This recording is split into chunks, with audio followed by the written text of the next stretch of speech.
Hello friends, investing जी के YouTube channel में आपका स्वागत है। और आज हम डिस्कस करने वाले हैं एक ऐसे स्टॉक के बारे में जिसका जो अभी अपने ऑल टाइम मूविंग एवरेजेस के नीचे ट्रेड कर रहा है। तो यहाँ पे देख लीजिए, इसका 200 डेज मूविंग एवरेज लगभग 700 रुपये है। 100 डेज मूविंग एवरेज उससे भी नीचे है। 50 डेज मूविंग एवरेज उससे भी नीचे है। और ये जो रेड वाली लाइन है, ये है इसका 20 डेज मूविंग एवरेज, और ये इससे भी इस समय नीचे ट्रेड कर रहा है। तो ऐसा कोई भी स्टॉक जो अपने ऑल मूविंग एवरेजेस से नीचे ट्रेड कर रहा होता है, तो वो है एक हमारे लिए बाइंग लेवल हो जाता है। तो इस स्टॉक का नाम क्या है? इसका नाम है बर्जर पेंट्स। तो देखते हैं ये कंपनी मोस्टली करती क्या है। तो Berger paint India is engaged in the manufacturing and selling of paints. तो क्या करती है कि पेंट बनाती है और उसको सेल करती है। तो बर्जर पेंट का मार्केट कैप इस समय देखिए कितना है, 57,500 करोड़ का, जो कि एक लार्ज कैप कंपनी में काउंट होती है। और ये निफ्टी 50 का इस समय स्टॉक भी है। करेंट मार्केट प्राइस 593 रुपये है, जो कि अपने 52 वीक लो के आसपास ही है, जबकि 52 वीक हाई 873 रुपये है, जिससे ये लगभग इस समय 25% नीचे ट्रेड कर रहा है। स्टॉक का पी इस समय 69 का है, और एक समय तो ये काफ़ी ज़्यादा हो गया था। और बुक वैल्यू इस समय 40 है। डिविडेंड यील्ड ठीक ठाक है। आरओसी और आरओई दोनों ही बेहतरीन हैं, क्योंकि अगर ये दोनों 20% से ऊपर होते हैं तो इसका मतलब वो एक बेहतरीन स्टॉक माना जाता है इन्वेस्टिंग के लिए। अब चलिए देखते हैं हम इसका 5 ईयर का ग्राफ। तो 5 ईयर का अगर हम ग्राफ देखें तो वो इस तरीके से एक ट्रेंड लाइन में जा रहा है, इस तरीके से। तो कहीं ना कहीं इस टाइप के ग्राफ जो भी होते हैं वो इन्वेस्टिंग के पर्पज़ से काफ़ी अच्छे होते हैं। और एक बार तो ये ग्राफ इस तरीके से देखिए कहाँ पहुँच गया था, ये यानी 850 रुपये से भी ऊपर, और इस समय स्टॉक जो है 600 रुपये से नीचे ट्रेड कर रहा है। यानी ये जो हमें इतना डिप का चांस मिला है, और ये इन्वेस्टिंग के अच्छे चांसेस होते हैं। चलिए अब देखते हैं इसका पी रेशियो। तो पी रेशियो देखिए, एक बार तो ये 126 तक पी पर पहुँच गया था, ये वाला। और इसकी प्रॉफिट कंटिन्यूसली इस तरीके से बढ़ रही हैं। ये जो ब्लू वाली लाइंस हैं, ये प्रॉफिट की हैं, ये वाली। और ये इसका पी का ये इस तरीके से ग्राफ है। तो देखिए प्रॉफिट्स हाई हैं, और जबकि इस समय इसका पी थोड़ा डाउन है। तो ये पोजीशन एक अच्छे स्टॉक में इन्वेस्ट करने के लिए होती हैं। अगर आप चाहो तो इस मार्केट प्राइस पे भी इसमें इन्वेस्ट कर सकते हो, अन्यथा थोड़ा सा वेट और कर सकते हो।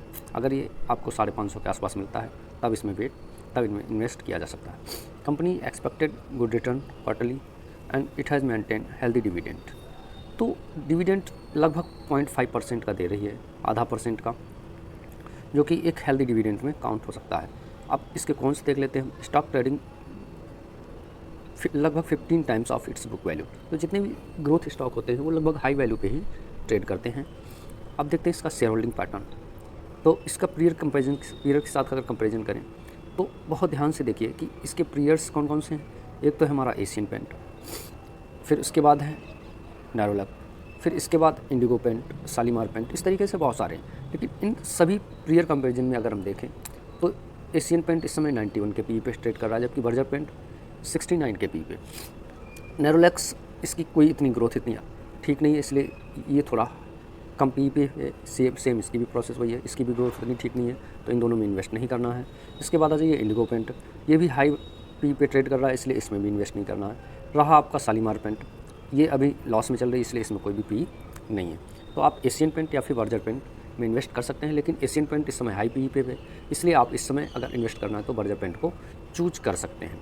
अब चलिए देखते हैं इसका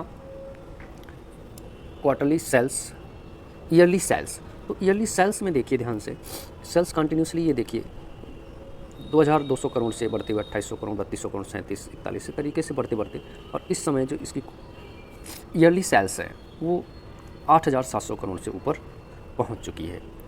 अब देख लेते हैं इसकी इनकम। तो अगर इनकम देखें उसी तरीके से हम नेट प्रॉफिट, तो नेट प्रॉफिट भी कंटिन्यूसली 150 करोड़, 180 करोड़, 218 करोड़, और इस तरीके से बढ़ते ईयर ऑन ईयर बेस पे ज़बरदस्त 833 करोड़ का हो चुका है। और एक भी इवन सिंगल ईयर भी ऐसा नहीं है जब इसका नेट प्रॉफिट कंटिन्यूस ना बढ़ रहा हो। तो ये एक अच्छे ग्रोथ स्टॉक की पहचान होती है कि उसका प्रॉफिट कंटिन्यूसली बेस पे, ईयर ऑन ईयर बेस पे बढ़ना चाहिए। कंपाउंडेड अगर हम ग्रोथ देखें इसकी तो सेल्स ग्रोथ 10 ईयर में 12%, 5 ईयर में 14, 3 ईयर में 13, तो लगभग इसकी 12 और 15, 13 इसके आसपास ही कंपाउंडेड सेल ग्रोथ, लेकिन 12 मंथ की थोड़ा ज़्यादा है। इसके बाद आ जाइए 10 ईयर का कंपाउंडिंग प्रॉफिट ग्रोथ, तो प्रॉफिट भी 17, 18, 20% का इसमें आसानी से निकाला जा सकता है। अब अगर देखें हम CAGR रिटर्न, तो रिटर्न के मामले में पिछले 10 ईयर का 29%, 5 ईयर का 18%, 3 ईयर का 24%, तो 24-25% इसमें रिटर्न आसानी से जनरेट किया जा सकता है, जबकि लास्ट 1 ईयर में 30% के निगेटिव रिटर्न है। रीज़न क्या है? रीज़न ये है कि इसके रॉ मटेरियल की कास्ट बढ़ने की वजह से, क्रूड ऑयल और इनके सबके दाम बढ़ने की वजह से इसका 1 ईयर का प्रॉफिट थोड़ा डिप हुआ है क्वार्टर ऑन क्वार्टर बेस पे, जिसकी वजह से इसके ये अभी डिस्काउंट में आपको अवेलेबल है। रिटर्न ऑन इक्विटी भी ठीक ठाक है, जो कि 23 और 25% के बीच में है। अब देखते हैं इसका हम रिज़र्व, तो कंपनी के पास बोरिंग और रिज़र्व के कंपेयर अगर हम करें तो रिज़र्व कंपनी के पास 2500 करोड़, 3200 करोड़ और 3800 करोड़, और उसके कंपेयर में अगर हम बोरिंग देखें तो बोरिंग लगभग 1000 करोड़ की है, जो कि रिज़र्व के कंपेयर में रीज़नेबल है, और रिज़र्व कंटिन्यूसली इंक्रीज़ हो रहा है और बोरिंग भी इंक्रीज़ हो रही है, लेकिन उतनी ज़्यादा नहीं है कि आउट ऑफ कंट्रोल हो जाए। अब देखते हैं हम इसके शेयर होल्डिंग पैटर्न, तो शेयर होल्डिंग में देखिए कि प्रोमोटर्स ने अपने होल्डिंग को कंटिन्यूसली जितना मैक्सिमम रखा जा सकता था उतना रखा हुआ है। FIIs इसमें 11% के साथ ट्रेड कर रहे हैं, और उन्होंने भी अपने स्टेक को लगभग सेम ही रखा हुआ है, कोई ज़्यादा चेंजमेंट नहीं है।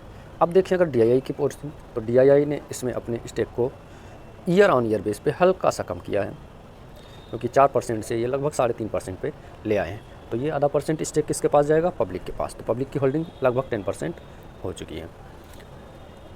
अब अगर इसका हम प्रॉफिट ग्रोथ देखें ईयर ऑन ईयर बेस पे, तो प्रॉफिट ग्रोथ ये देखिए किस तरीके से ईयरली प्रॉफिट ग्रोथ ज़बरदस्त तरीके से बढ़ रही है, और ऐसे चांसेस बहुत कम ही मिलते हैं जब किसी भी कंपनी में इस तरीके की profit continuously year on year base पे मिलती हो।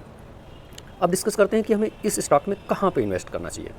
तो ग्राफ देख के लग रहा है कि इस समय ये देखिए कि यहाँ पे ग्राफ जब ट्रेड कर रहा था तो उसका प्राइस था 580 रुपये, जो कि एक इसका क्या था? स्ट्रॉन्ग रेजिस्टेंस है यहाँ पे। तो अगर ये स्टॉक आपको 580, 570 इसके आसपास मिलता है तो आप यहाँ पे इन्वेस्ट करने के अच्छे मौके होंगे और एक चांस लिया जा सकता है। तो आशा करते हैं कि आपको हमारा ये वीडियो पसंद आया होगा। वीडियो पसंद आए तो वीडियो को कर लीजिए लाइक और चैनल को कर लीजिए सब्सक्राइब, ताकि ऐसी ही मोर इन्फॉर्मेटिव वीडियोज़ की लिंक सबसे पहले प्राप्त हो आपको। और वीडियो को पूरा देखने के लिए थैंक्स।